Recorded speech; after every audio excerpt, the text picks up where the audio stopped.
Hi and welcome to Whisky Shared.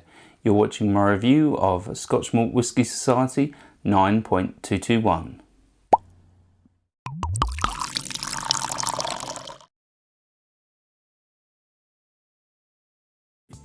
I'm Toby and you're watching Whisky Shared. Welcome to my review of Scotch Malt Whisky Society 9.221. This is the third bottle I purchased during my first year's membership of the SMWS, and it's a Glen Grant. As I've said before, SMWS don't say what the distilleries are from the distillery code, this being number 9.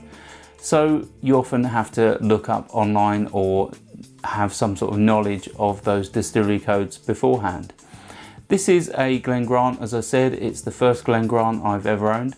This is obviously single cask, it's non-chill filtered, natural colour, and it's 56.2% ABV and was £65. It's a 13-year-old and it's from First Fill ex-bourbon. Should we find out what it tastes like? On to the whiskey. So before I start nose and tasting, let's have a quick look at the colour. I'd say that's like a pale gold. And this particular one has the name of a lovely bunch of coconuts. Let's start with the nose. So I get white wine, I get red apples, I get a hint of ethanol, I get a little bit of old wood, there's some vanilla and icing sugar, really is nice and sweet, and that turns to like brown sugar. I get like a hint of pear drops. And there's also a little bit of biscuit in there. Let's move on to the palate.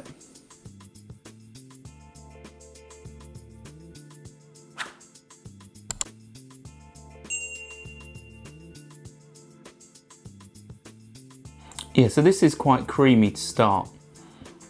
And then I get like milk chocolate. Then there's some dry wood, which is quite prevalent early on. It is a little bit spirity, so there is some ethanol. But let's have another sip, see if I can get some more.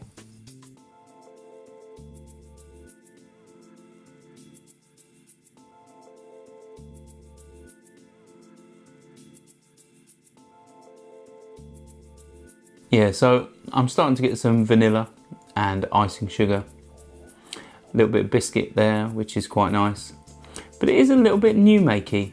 Even though it's a 13-year-old whiskey, it has a youthfulness to it. And I'm getting some like red berries with that as well. It's not off-putting, but I think this is a whiskey which does well with a little bit of water. Takes away some of that spiritiness. In terms of finish, I'd say it's quite long, a little bit of peppery, a little bit of dry wood. That spiritiness is obviously still there unless you add water. And I'm also getting the berries and vanilla like I did on the palate, and that does linger for some time. In terms of value, well, I think for a 13-year-old that has yielded less than 200 bottles, it is fairly unique. It's £65 and I think that's not too bad. I would say for me it feels a touch overpriced, but only a touch. But it was nice to try. It's really interesting. I've not had a Glen Grant, so it really is good to try a new distillery. If you're not already an SMWS member, I'll put a link in the description and you can check them out further. And if you haven't already seen my video where I tell you about my first year as a member of the SMWS, then I'll put a link in the description to that as well. Hopefully you found this interesting, and if you've had a Glen Grant before and these notes are similar or not at all, then please let me know in the comments. I'd be interested to hear your feedback. Hopefully you'll come back for more next week, and I'll see you then. Saunter. I hope you enjoyed this video. If you did, why not give it a like or a comment, and please consider subscribing for more videos like this.